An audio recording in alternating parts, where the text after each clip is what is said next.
Buenas noches, empieza ya su programa de salud aquí en la 8 de Castilla y León Televisión. Hoy vamos a hablar del proyecto de Signamus, de Autismo Burgos, también de leucemia y de un escáner intraoral de la Clínica de Implante. Comenzamos.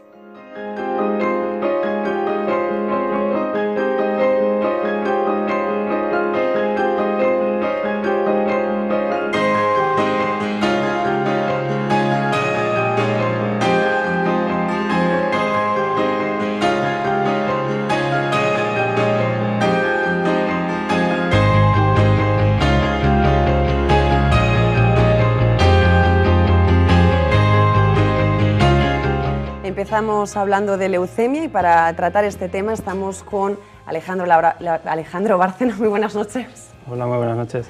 Y Jorge Labrador, que os mezclaba los apellidos, ¿verdad? Pues contándonos lo primero, ¿qué sería la leucemia? Bueno, pues a ver, la leucemia es una proliferación neoplásica, o sea, es un cáncer, de las células más inmaduras de la sangre. ¿Vale? Entonces, ¿esto a qué da lugar? Pues las células se proliferan de una manera descontrolada dentro de la médula ósea, que es el tuétano del hueso, ¿vale? Y eso pues ahoga el resto de las células de la sangre. Tenemos anemia, tenemos eso con todo el cansancio que ello produce, no se producen bien las plaquetas, con lo cual uno puede tener sangrado por la nariz, por las encías, y luego aparte nuestras defensas pues no funcionan todo lo correctamente que deberían, y eso pues hace que podamos tener infecciones, que tengamos fiebre. Como decías, hay distintos tipos de leucemia. ¿Todos tienen la misma sintomatología o no? No. Esta es una sintomatología, por decirlo de una manera común, a todas aquellas leucemias agudas. Pero luego, si hablamos de otro tipo de tumores también de la sangre, como son los linfomas, pues además tendríamos un aumento de los ganglios, ¿no? Entonces aparecerían bultos, por decirlo de una manera, que son los ganglios, que son estos tumores. Aparte pueden infiltrar otros órganos, como el bazo, como el hígado. ¿Y cuál es la incidencia de la leucemia? Pues depende del tipo, pues si hablamos de leucemias agudas, cada uno de los tipos, en torno a 3-4 casos por 100.000 habitantes y año. Los linfomas son más frecuentes, en torno a 8 o 10 casos por 100.000 habitantes y año también, y luego, bueno, pues variando un poco también dentro de la edad. ¿Es una enfermedad que va a más, como se está dando últimamente igual el cáncer, que sí que va avanzando, que va creciendo entre la población? Bueno, también hay que tener en cuenta que algunas leucemias agudas se relacionan mucho con la edad. Entonces, claro, a medida que vamos viviendo más, pues también se van diagnosticando más. No sé si me explico. Sí, perfectamente. Ahora que ya sabemos lo que es la leucemia, Alejandro, me gustaría que nos hablases de tu caso, cuando te lo diagnosticaron y un poco cómo viviste esos primeros momentos.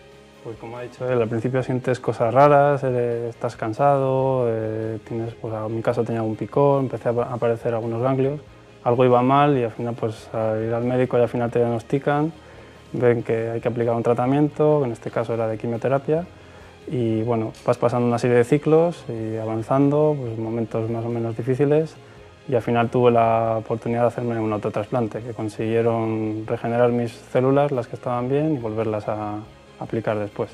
¿Cuántos años tenías cuando te lo diagnosticaron y cómo te afectó? Pues justo 18. Acababa de terminar de estudiar en el bachiller y empezaba pues, a estudiar informática y me tocó en ese momento, ¿no? Pues la reacción, pues, lo peor es pensar por qué te pasa a ti, preguntarte cuál es el motivo, qué es lo que no se sabe, y nada, luego pues, poco a poco ir asumiéndolo y pues, pasar esa época. Complicado además, me imagino, ver a tus amigos que estaban saliendo, que estaban estudiando y que me imagino que en ese sentido te limitaría mucho a la hora de estudiar y demás, ¿verdad? Sí, sobre todo los tratamientos. Dependía siempre de ir al médico, a hacer una serie de etapas que tienes que ir cubriendo y nunca estabas libre del todo. O sea, estabas bien una semana, pero la siguiente te tocaba ir. Intentaba hacer la vida lo más normal posible, pero no se podía todo lo que quieres. ¿El tratamiento lo recibías aquí en Burgos? La primera parte del tratamiento sí, lo realicé en Burgos y luego ya, porque hacía falta unas máquinas que no había aquí, lo terminé haciendo en Santander y pues allí finalicé.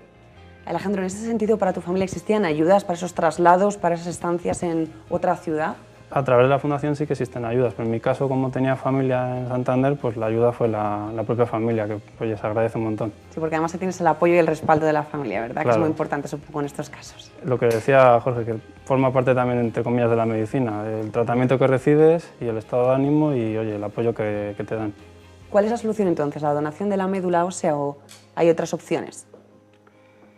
Pues hay varias opciones. Desde luego, cuando hay que realizar un trasplante de médula, en caso de que uno no tenga un hermano compatible, que por desgracia sucede, pues el encontrar un donante no emparentado, es decir, una persona que haya donado voluntariamente su médula, pues es lo que va a permitir que esa persona se cure. Es así de sencillo, porque si no, cualquier otra terapia alternativa no va a ser igual de eficaz. Entonces, bueno, también sin duda hay que seguir investigando por otro lado otras alternativas, ¿no? Porque no deja de tener sus riesgos para el paciente, no tanto para el donante, que no tiene riesgo ninguno, pero bueno. Porque ¿qué personas pueden ser donantes de médula y qué es lo que tienen que hacer? Pues puede ser donante de médula prácticamente cualquier persona sana, por decirlo de una manera, prácticamente cualquier persona.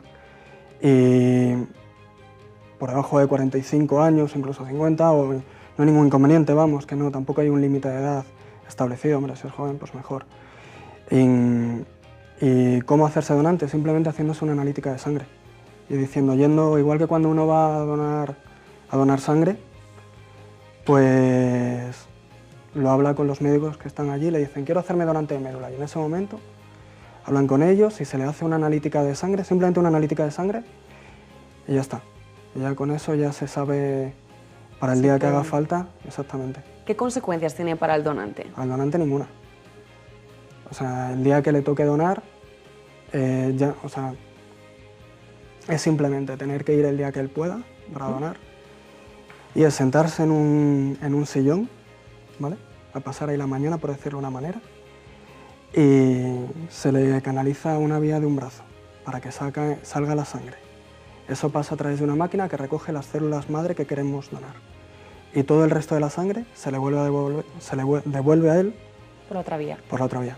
O sea que simplemente el hecho de tener que estar ahí aguantando una mañana aburrido, por decirlo de una manera, Entonces, sin la pregunta ninguna es, otra cosa. ¿por qué hay tan pocos donantes en este sentido si no hay mayor problema? ¿Por igual desconocimiento? Pues probablemente. Para que nos hagamos la idea, él ha sido donante de sí mismo. O sea, él lo puede explicar perfectamente. Eso os todo quería lo que preguntar, sufrió. porque en su caso igual parece que ha sido algo que yo por lo menos hasta el momento no había oído. ¿En qué consiste ese autotrasplante? Pues lo mismo que estaba diciendo, lo mismo que una persona puede donar para recibir otro. En mi caso pudieron recuperar las células que estaban bien, guardarlas para cuando hice el último tratamiento, y después pues ya me lo autorrecibí, lo que había donado. Y es lo mismo que podía hacer cualquier persona, lo único que ellos no tienen ninguna repercusión, que es muy fácil y hay que quitarse el miedo a que parezca que un trasplante es algo, suena más fuerte de lo que de verdad es. Nos imaginamos ya un sí. quirófano y algo más complicado y no lo es. No, para el donante no tiene...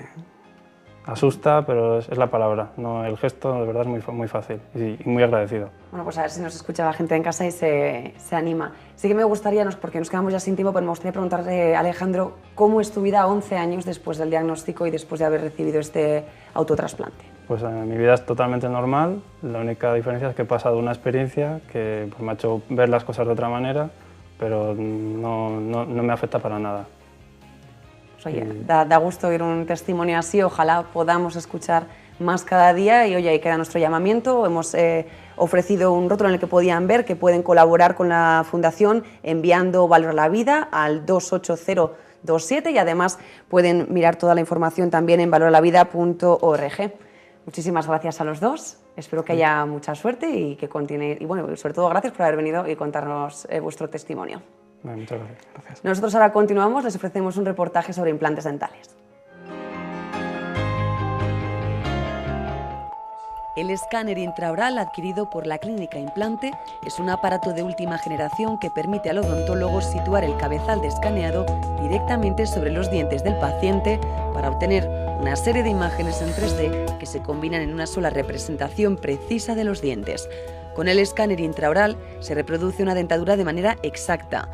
Nos va a permitir que ese tipo de errores que tenían antaño o que tiene hoy mismo el 99% de las consultas, nosotros lo corrijamos. Si nos fijamos aquí, lo que vamos a tener es, una vez que hayamos escaneado la boca, vamos a tener un molde tridimensional de la boca del paciente. Un molde que va a podernos medir incluso la profundidad de los surcos del paciente, nos va a poder enseñar el máximo detalle. Por ejemplo, esto es un paciente que lleva una rehabilitación dental sobre implantes. Podemos ver incluso el agujerito del tornillo a través del cual anclamos la prótesis. Este proceso digital lo que va a permitir es que no existen, al no ser mediante un material que tiene una contracción y una dilatación, no existe error a la hora de tomar la impresión. Pero también vamos a poder hacer un cálculo de la mordida del paciente. Mide incluso la profundidad de los surcos del paciente, enseñando hasta el más mínimo detalle. También permite hacer un cálculo del espacio que existe entre los dientes del paciente. En definitiva, este proceso digital permite que no exista error a la hora de tomar la impresión. La tecnología digital lo que permite, sobre todo el escáner, a la hora de configurar las prótesis, es que estas prótesis sean exactas en estructura y que además no incorporen errores. Se trata de un método limpio y cómodo para el dentista y para el paciente, que no tiene que soportar las incómodas siliconas o pastas que al introducirlas en la boca para conseguir el molde molestan e incluso provocan arcadas. La técnica tradicional para la fabricación de estructuras lo que implica es un proceso de colado. Un proceso de colado en el cual la estructura inicialmente se prepara en cera y después se le inyecta metal fundido que derrite esa cera y lo que hace es rellenar todos los huecos y obtenemos esto. A la hora de formar la prótesis, el método tradicional puede dar lugar a error. Al no coger bien las medidas, el laboratorio recrea prótesis poco exactas que no encajan bien y que resultan molestas. El principal problema que tenemos es que por lo general esta estructura pues suele tener poros, como se ve aquí. Incluso no acaba tan bien terminada, es un metal fundido que acaba gris y que generalmente tiene picos, entonces hay que repasar, hay que fundirlo y en muchas ocasiones pues al repasar o fundirlo se puede encargar, el laboratorio se puede romper zonas de la estructura vitales para que esta estructura funcione. Sin embargo, con una tecnología como la que hemos visto en el escáner, o una tecnología digital como es esta de Procera, de Nobel Biocare, pues podemos obtener una estructura fidedigna. Con el escáner intraoral conseguimos un diseño que vamos a poder enviar por email a una empresa especializada que trabaja con una impresora tridimensional y elabora un modelo. Desde el propio escáner se envía la información al laboratorio. A pesar de la precisión del sistema, a veces hay que repasar la prótesis para pulir bien todas las zonas y que quede al detalle. Porque es una estructura que se coge una pieza de metal y una máquina fresadora lo que va a hacer es tallar la estructura según hemos hecho en un diseño digital mediante un software informático, de tal manera que va a asentar correctamente, que no va a tener poros y que la resistencia a corto y a largo plazo va a ser muy superior que con la técnica tradicional. Una razón más que prueba que la metodología digital adoptada por Implante trae múltiples beneficios para el paciente, ofreciendo el mejor resultado y la más alta calidad.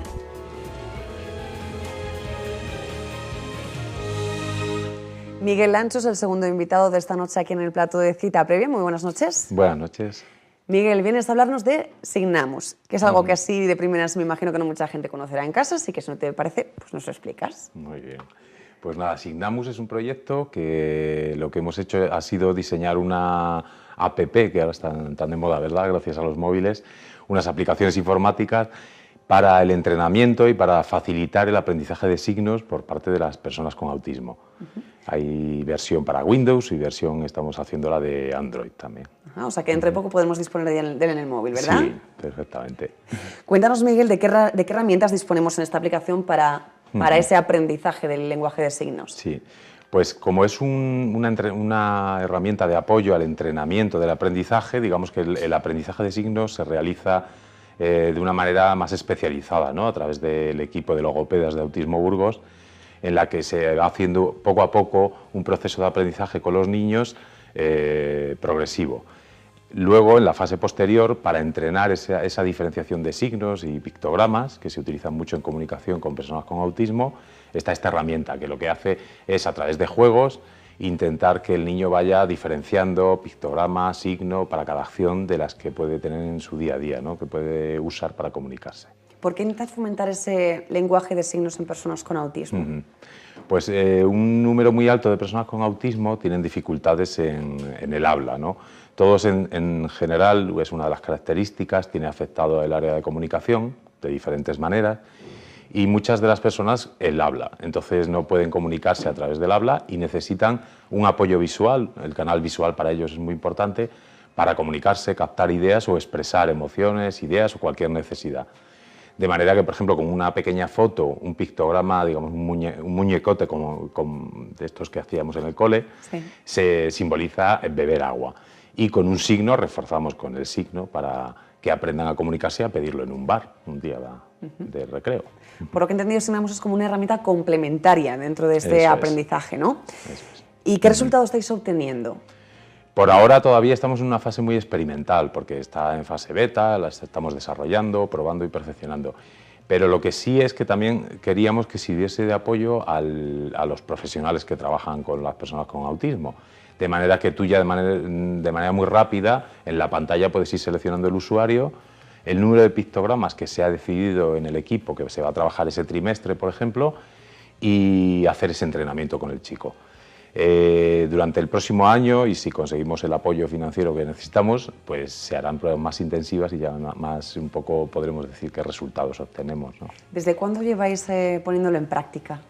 Empezó hace año y medio el proyecto. Desde la fase de diseño, poco a poco hemos ido experimentando cuál es la respuesta y bueno, todavía nos queda mucho camino hasta conseguir completarlo, ¿no? ¿Le resulta más llamativo a los chavales igual el hecho de eso, tener que utilizar un ordenador, igual dentro de poco? ¿Es más fácil engañarles, por así decirlo, para que aprendan? Sí, es más fácil que aprendan, porque, como te decía, el canal visual es el preferente, ¿no?, en las personas con autismo, a la hora de adquirir información, a la hora de cualquier aprendizaje. Y el tema tecnológico, pues bueno, los niños en el cole, por ejemplo, pues como cualquier otro niño, el atractivo que tiene, el refuerzo inmediato por audio, por vídeo, pues es muy interesante para ellos y se aprende más rápido. Por algo están también tan de moda ahora las pizarras digitales y todo este tipo de utensilios, ¿verdad? Desde hace tiempo con otros proyectos que tenemos hemos ido poniendo pantallas digitales en todos los centros y diferentes software que utilizamos pues se utiliza a través de esos dispositivos que son muy atractivos. Y ahora hemos incorporado el tema de las tablets, que también lo que te permite es la portabilidad, que puedes ir de paseo y señalar pictogramas o cualquier necesidad. Miguel, con esta herramienta optáis al premio Romper Barreras 2013. Cuéntanos un poco en qué consiste. Sí, los premios Romper Barreras son una iniciativa de BJ Adaptaciones, que es una empresa española que se dedica a hacer pues, adaptaciones o adaptaciones domóticas en viviendas para personas con discapacidad y tienen el patrocinio de Microsoft y de Toshiba. Entonces, con estos premios estamos en la segunda fase ya, en la que se nos ha seleccionado el proyecto y a través de la votación del público podemos conseguir más apoyos para pasar a la fase final en la que el jurado decidirá si nos conceden ese premio. Así que desde aquí animamos a todos los que nos están viendo que se metan en la página de Romper Barreras, ¿verdad? Sí, Romper Barreras. Que ahí pueden encontrar el vídeo de Signamos y votar por él. Sí. Que además he visto que ya contáis con bastantes más votos que otros participantes. Sí, a ver si conseguimos el mayor respaldo posible para que el jurado finalmente se decante por nuestro proyecto. Estamos en la segunda página, de candidaturas colectivas, segunda página. Eso es. ¿Y cuándo podremos saberlo? Durante el mes de julio es cuando se pueden emitir votos hasta el 15 de julio y en la segunda quincena de julio resuelve el jurado. Así que queda poquito, no lo dejen, tienen que meterse hoy mismo y votar eso en la segunda página, ¿verdad? Porque salen varios vídeos. Salen varios proyectos de muchas entidades. Pues no se vuelvan locos, directamente van a la segunda y ahí está la de Autismo Burgos. Esta aplicación opta a los premios, como decíamos. ¿Cómo se os puede apoyar es votando y qué premio podéis conseguir? El premio del proyecto es una cantidad en metálico, 4.000 euros, más una serie de dispositivos de software, ordenador portátil y bueno, más que nada el apoyo que queremos conseguir con esto, una pequeña financiación, porque igual tampoco va a llegar para todo el desarrollo del proyecto, es que la gente conozca el proyecto, se difunda y podamos obtener también el apoyo de del público. En su día tenemos previsto también lanzar alguna campaña de cofinanciación por parte de personas y a ver si así lo completamos. Ojalá haya suerte. Miguel, sí que me gustaría, antes de despedirte y acabar la entrevista, que nos cuentes un poco sobre esa nueva delegación que estáis implantando en Aranda de Duero, Sí. bueno, que ya está en marcha. Ya está en marcha. Se presentó el pasado día 20, lleva funcionando desde marzo y actualmente se atiende a 10 familias, aunque se mantiene contacto con otras 20 familias de la zona y se van prestando los servicios que se prestan aquí en el Servicio de Habilidades Sociales, que sería un poco el tema del entrenamiento en habilidades sociales para personas con autismo, apoyo escolar, apoyo en el ocio.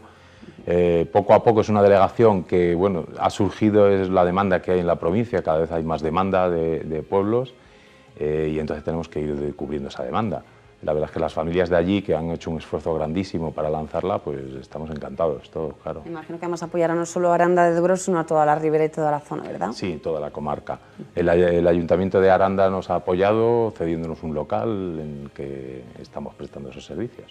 Y desde Bien, aquí pues, agradecemos, claro. Muchas gracias, enhorabuena tanto por optar a esos premios como por la apertura de la nueva delegación. Muy bien, muchas gracias, Carmen. Esperamos volver a veros pronto por aquí, por cita previa.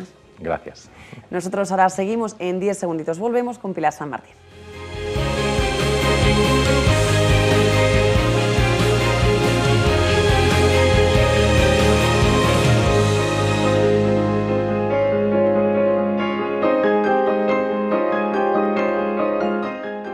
Arranca ya la última sección del programa de cita previa con Pilar San Martín. Muy buenas noches. Hola, buenas noches.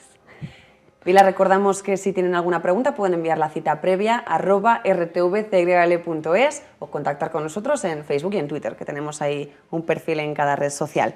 Pilar, la primera pregunta de hoy es ¿qué es una pezonera y dónde pueden comprarse? Bueno, una pezonera es un objeto que puede ser de caucho, puede ser de silicona. Las más aconsejables son las de silicona y se ponen sobre el pezón para que quede totalmente pegada y no se salga la leche por debajo y no se manche el bebé ni la mamá. Y es para cuando pues, hay un problema o bien de succión por parte del niño, o bien de pezón que está invertido, o bien grietas o algún problema de la mamá que no puede dar el pecho directamente. Entonces, ¿es la matrona igual la que recomienda este uso de la matrona, el pediatra, pues un poco... Puede haber mucha gente que te lo recomiende. Se pueden comprar en farmacias, en parafarmacias y a veces en tiendas de bebés. De acuerdo, tomamos nota entonces. Pilar, la siguiente pregunta de hoy es, hay un espectador que nos dice que últimamente le sangra mucho la nariz y nos pregunta si debe acudir al médico. Bueno, depende, hay que ver cuál es la causa que está produciendo ese sangrado en la nariz. Entonces, si tiene alguna herida o hay alguna costrita o algún vaso que se haya podido romper por alguna no hay de qué cosa. ¿verdad? Hay que verlo. Primero ver lo que hay dentro de la fosa nasal y si no hay ninguna herida ni nada que lo justifique, pues sí que tendría que ir a su médico de cabecera para que busque la causa.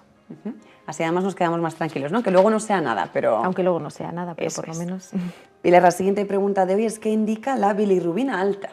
Bueno, la bilirrubina alta, la bilirrubina es un producto de desecho que es cuando los glóbulos rojos viejos se destruyen, pues una de las cosas que sale de ahí es la bilirrubina. Entonces esto tiene que pasar a través del bazo, a través del hígado y de allí pasaría a la bilis. Entonces, cuando la bilirrubina está alta es o porque hay un problema en el hígado o porque hay un problema en vías biliares. Eso es lo más frecuente, aunque también la bilirrubina se puede alterar por fármacos o por obstrucciones en alguna zona o a veces en el bebé, en el recién nacido, puede haber una ictericia fisiológica por un aumento de bilirrubina, pero es algo por un funcionamiento aún inmaduro del hígado de ese bebé. Entonces no siempre significa que sea una enfermedad, hay que ver cuál es la causa que lo está produciendo. ¿Convendría entonces hacer un seguimiento, es decir, repetir un análisis? Sí, una bilirrubina alta en un análisis, eso sin más no nos dice nada. Tenemos que ver otros parámetros relacionados y tenemos que ver síntomas y un poco ver más cosas. Con una cifra simplemente de bilirrubina alta no hacemos nada. Hay que relacionar. Me extraña que la gente nos mande correos porque, oye, resuelves todos los casos. Pues nos envían los correos a citaprevia@rtvcygl.es y miren, como Pilar se lo deja muy claro. Última pregunta de hoy, Pilar, es usando protección total, ¿evitamos que nos salgan manchas en la piel por tomar el sol? Bueno, las disminuimos en parte. pero porque hay otros rayos que pueden también afectarnos y puede haber otro tipo de manchas que nos salgan aunque nos protejamos bien del sol. Entonces, bueno, siempre es mejor ponerse una protección solar para evitar sobre todo la mayor parte de las manchas, pero bueno, en total todas no vamos a poder evitarlas. Me parece que la semana que viene comienza San Pedro, empieza también el buen tiempo. Importante usar protección, aunque no vayamos a tomar el sol, simplemente con que vayamos a la calle. Eso es, en las pero zonas que estén descubiertas, deberíamos de utilizar la protección solar durante todo el año, no solamente en verano, que se nos olvida. Vale, pues ya me llevo yo también mi parte de regañina, ¿verdad? Tomamos nota y eso, usaremos crema todos los días. Pilar, muchísimas gracias una vez más. Nada, muchas gracias a ti, felices fiestas. Lo mismo digo, felices fiestas. A todos ustedes, felices fiestas y recuerden, la semana que viene tendremos programación especial de San Pedro, así que no habrá cita previa, volvemos la semana después, el jueves 11 de julio. Por lo demás, que tengan unas felices fiestas y cuídense.